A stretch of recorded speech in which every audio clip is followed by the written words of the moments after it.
up at exit 16 in Rochester, when we get on the Spalding Turnpike and start making plans, it pays.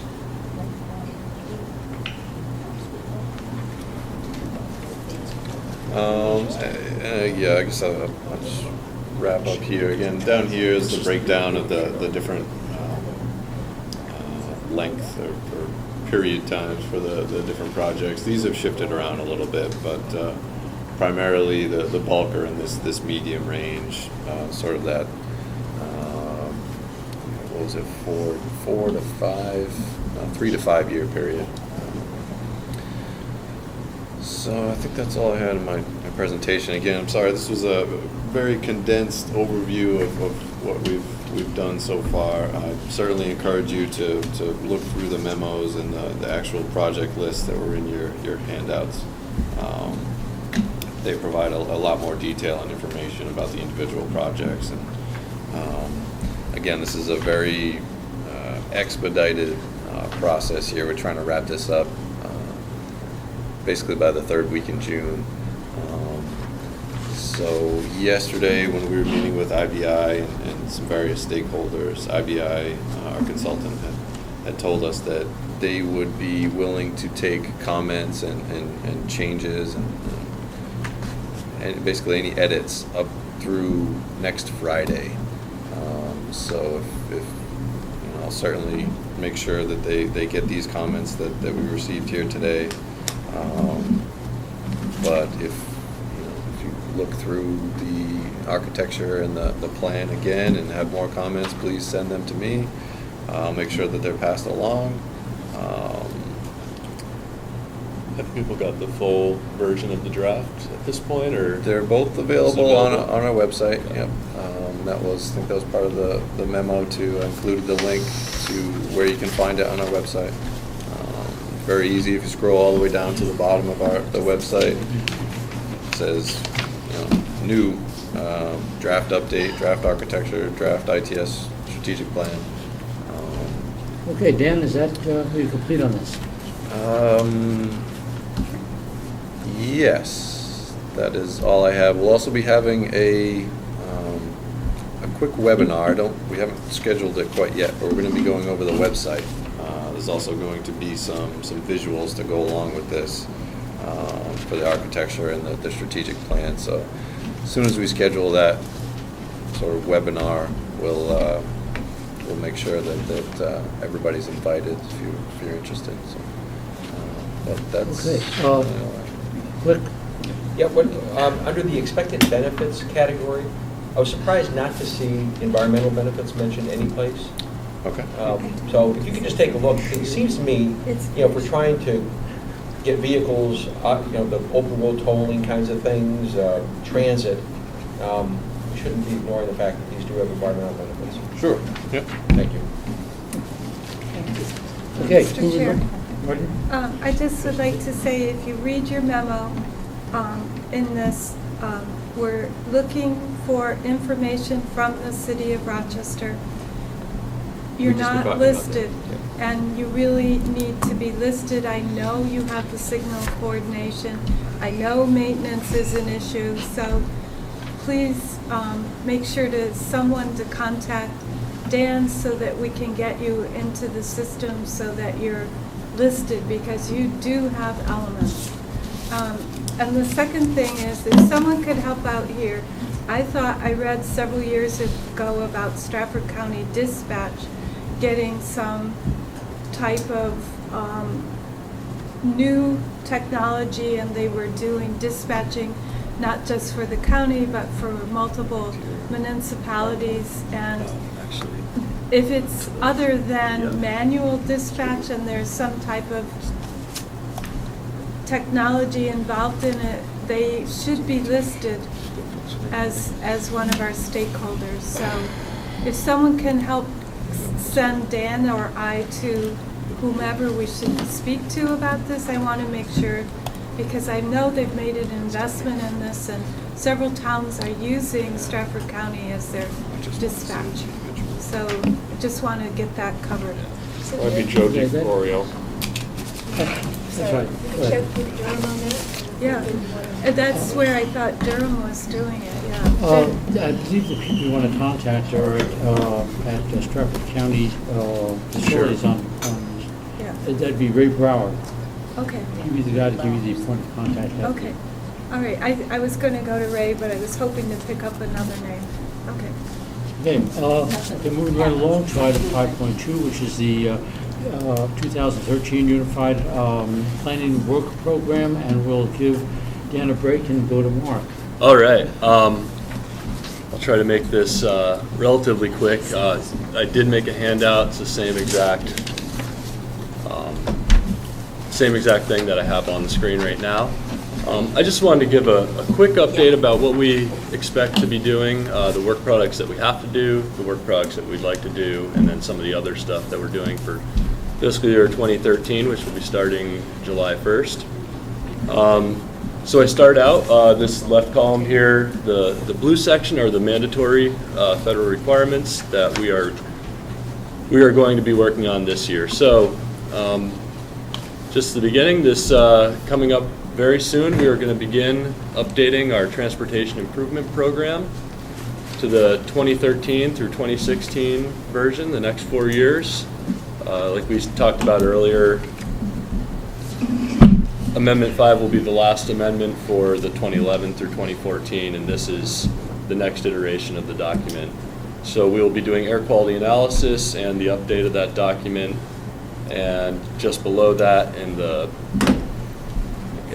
light purple, the tip amendments and minors are kind of an ongoing activity that we do throughout the year.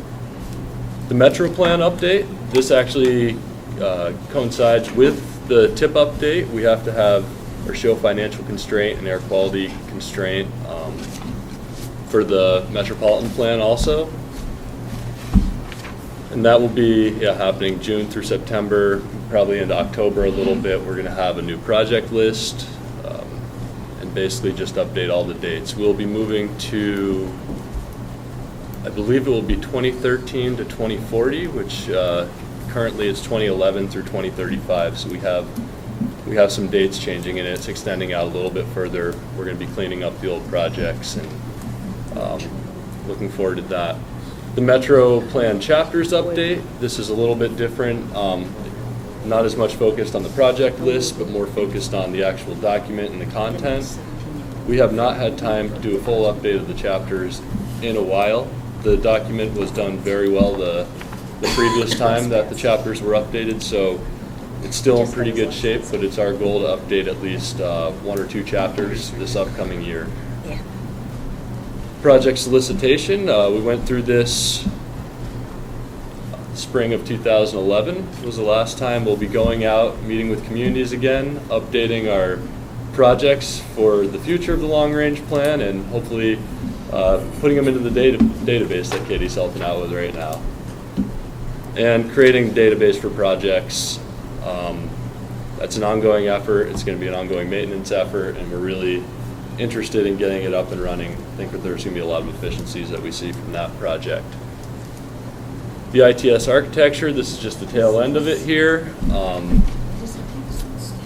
This is basically just allowing time for the approval of the document through our TAC and policy meetings.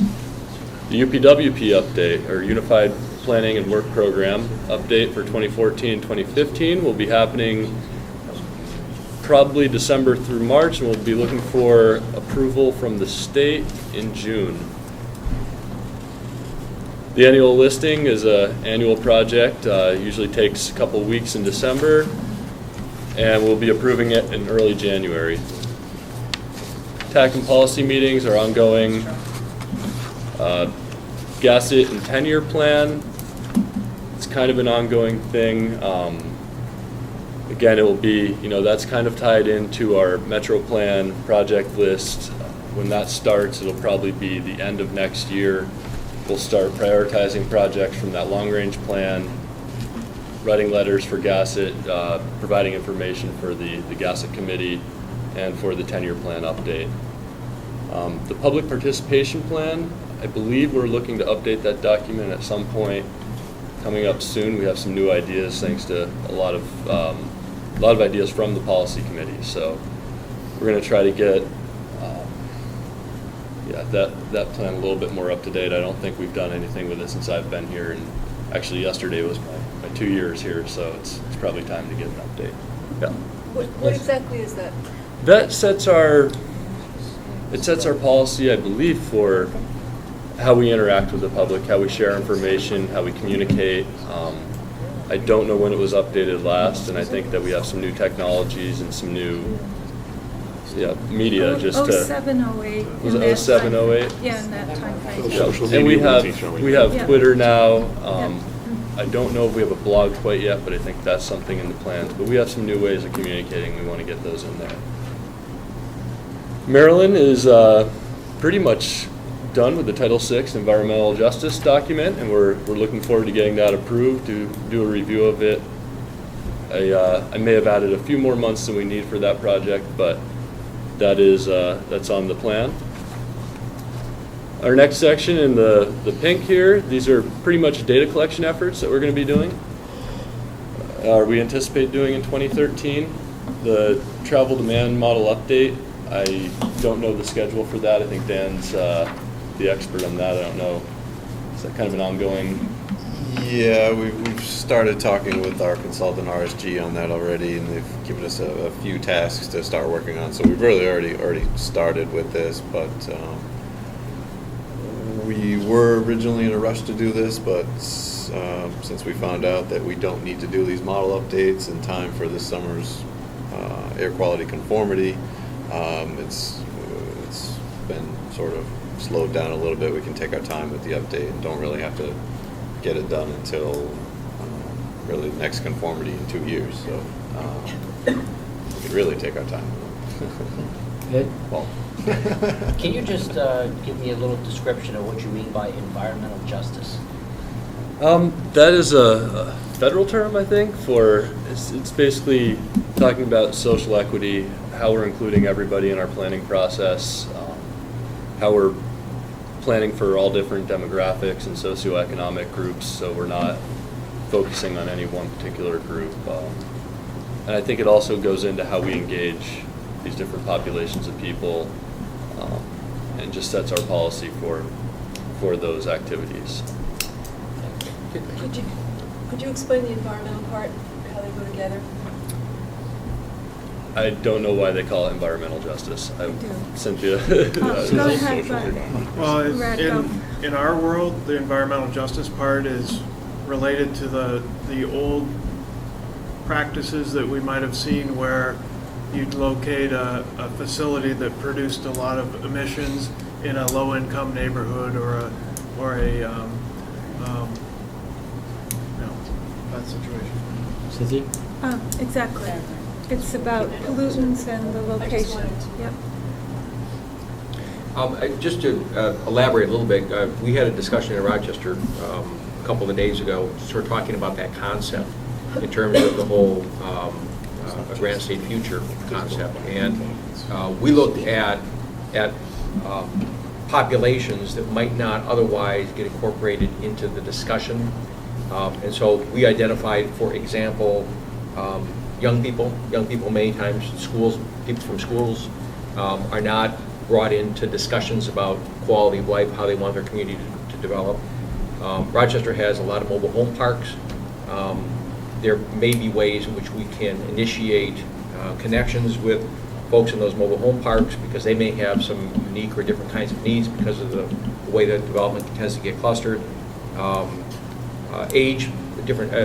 aging population that we have, folks with particular kinds of mobility sorts of issues. When you look at the issues of obesity and diabetes and the impact that has on our society from a medical perspective, might there be things that we can be doing that make our environment better to help make it easier for people to avoid those kinds. So when we think about sort of the concept of environmental justice and making sure that we're including everybody, we want to make sure that we're not sort of stuck in what people have traditionally thought of as just low-income neighborhoods or just culture concentrations, that there are many other groups of folks who have needs, and if there's a way to proactively address some of those needs, we may end up saving ourselves a lot of dollars in the long run in terms of the criminal justice system and welfare and all those kinds of things. So we tended to look at that in a fairly broad way rather than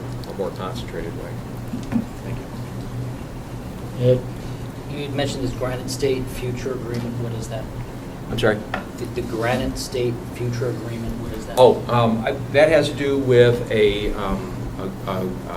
receipt of, the grant application and the receipt of funds by the 9 regional planning commissions throughout the state to look at ways in which each of those regional planning commissions can look at their regional plans, and not just on a regional basis, but then filter it down to the individual communities, but then the individual communities making sure that we're dealing with all of these populations, so that when we look at issues, particularly those that don't respect municipal or political boundaries, water pollution, air pollution, how people travel, education kinds of things. When we look at all of those kinds of things and come up with plans on a local level, that we're being thoughtful about how it impacts the region, and the region in turn is thoughtful about how it impacts the whole state. So the whole Granite State Futures thing is a way of saying, from the ground up, dealing with all sorts of populations, not just, those of us who attend a lot of meetings know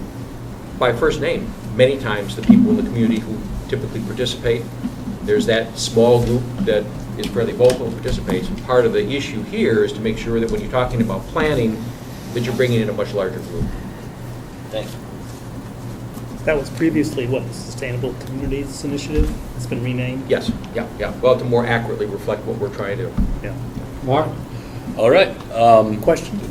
Oh, The travel demand model update, isn't that necessary for the Yeah. analysis? Yeah, I guess I should have been a little bit more clear that this travel demand model update in here, this is more of a larger update to the model. It includes things like creating a new transit network, taking it's basically right now when we run the model, we have to do it 3 times for each analysis year. We have to do an AM, a PM, and then a daily run. We're taking steps where we can basically turn that into one model run, but we can pick out that AM, PM, and daily data. So it saves us time, but we can still get the same results. So yes, we still have to do our normal updates for conformity, things like adding in or editing route networks or road networks, housing, employment, things like that. We'll still be doing for conformity, but this larger update is really to improve our efficiency and how much time it takes with actually running the model. So it's 2 different things, and I should have been a little bit more clear, but. Got it. Yeah. Thank you. traffic counts. This is an annual data collection project we do for the state and federal government. We also do local counts upon request.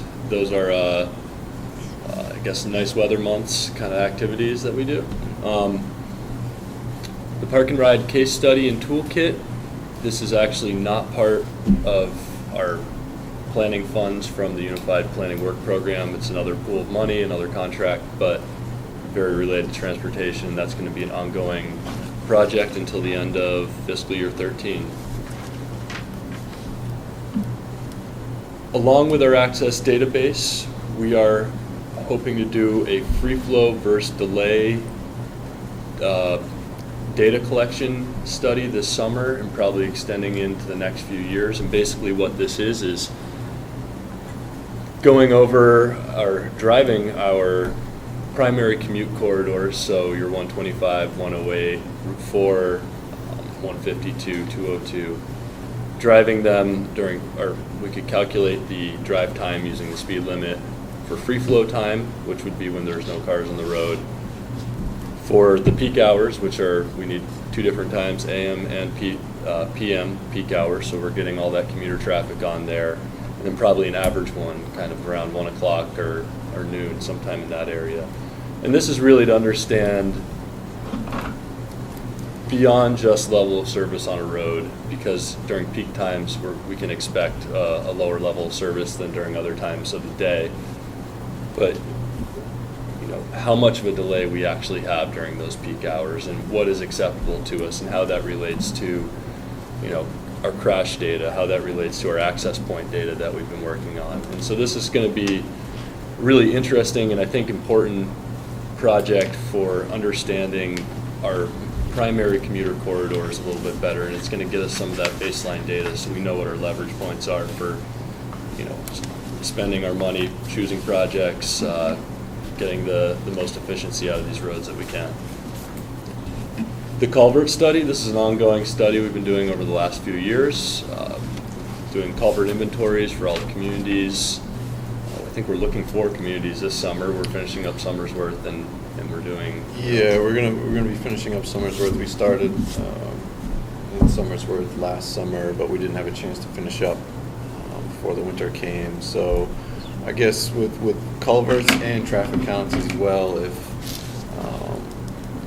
I guess with traffic counts, if you have any requests, please send them to me, and we'll make sure that those are completed. But if you have a big need or would really like to have this culvert inventory done in your community, please let me know. We haven't set the schedule beyond Somersworth right now, so communities that we have done already would be they're in draft format right now and being reviewed by DES, but it would be Rollinsford, Barrington, Newmarket, and Madbury.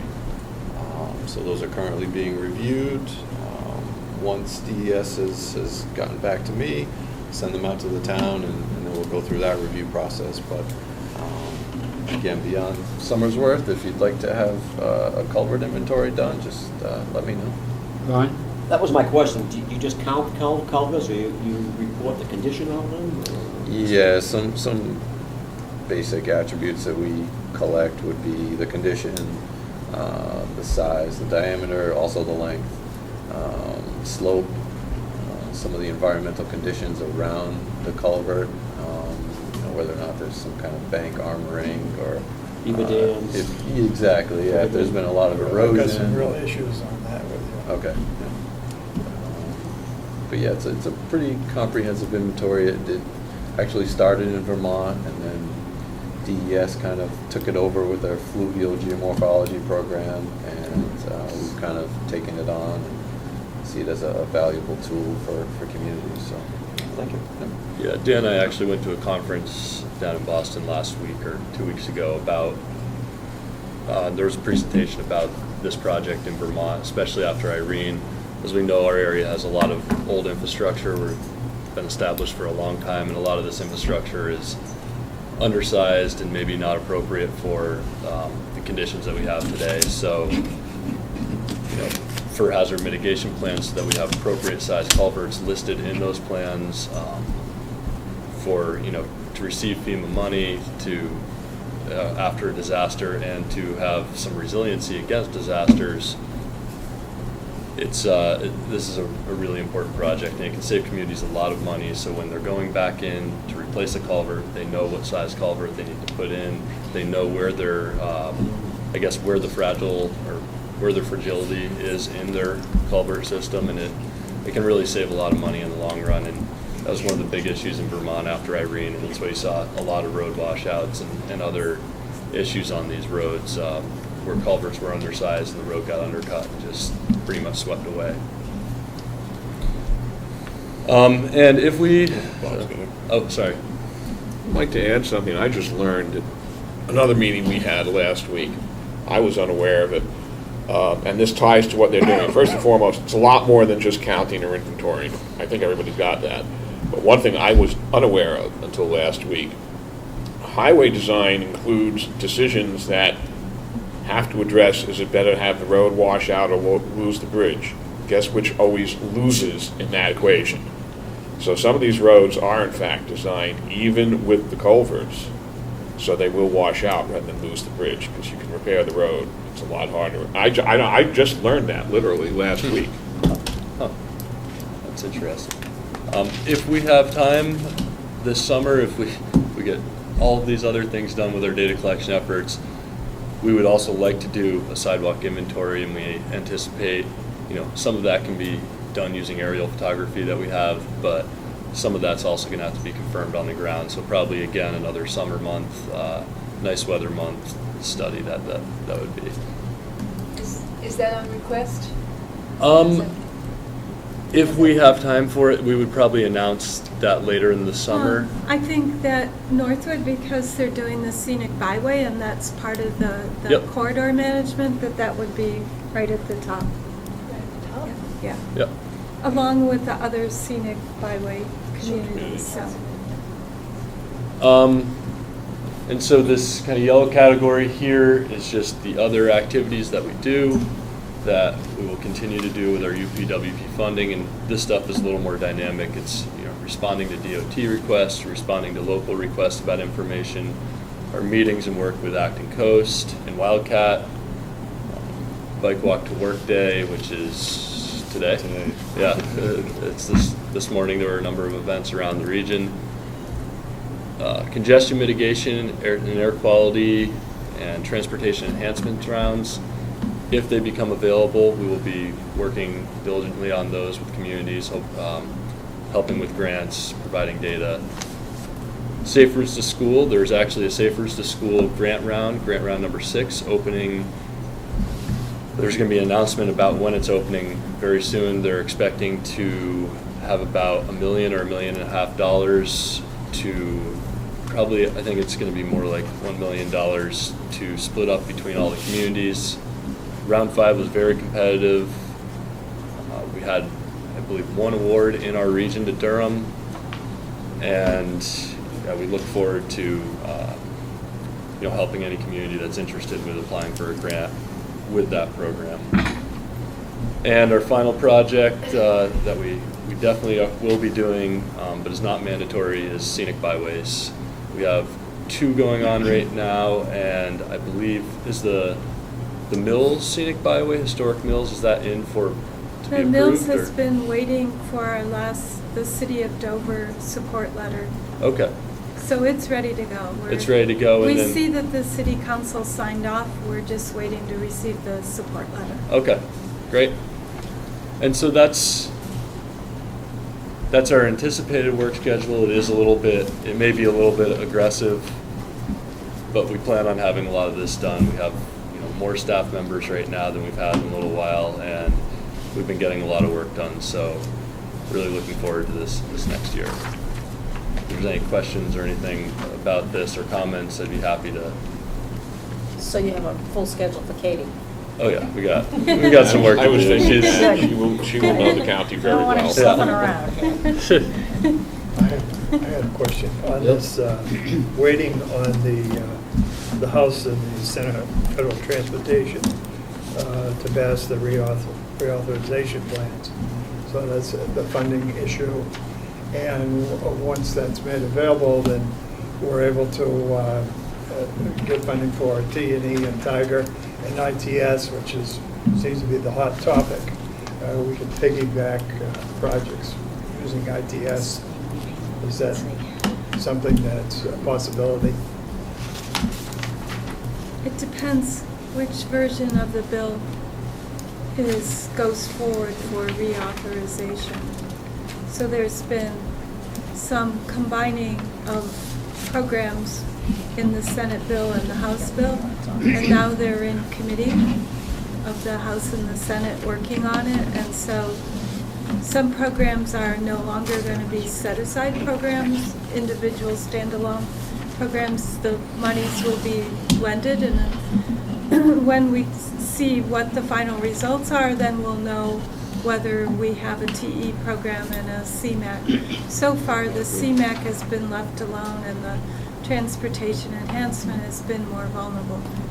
Am I remembering right, Mark? I think so, yeah. Brad? I would just add to that there's an awful lot of talk about flexibility between the programs, and while some of them may remain, the state may be given tremendous flexibility to flex funds out of those to support underfunded highway programs. So it's a double-edged sword. Yeah. It may remain, but we might not see those funds actually be dedicated to those sort of projects. They may go to